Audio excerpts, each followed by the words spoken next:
Trách cái gì ấy? Trách cái gì ấy? Trách cái gì ấy? Hả? Thằng cún này, mày trách cái gì ấy? Cái gì ấy? Cái gì ấy?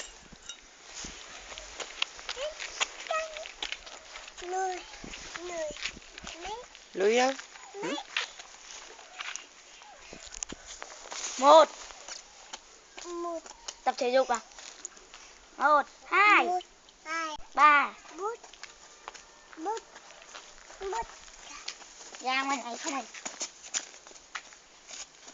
Cắn kìa, bò cắn, chạy nhanh.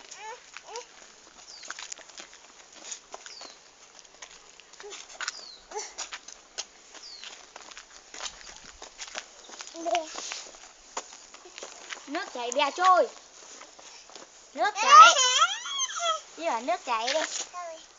Nước chảy bè. Trôi. Nước chảy. Bè trôi. Bè trôi.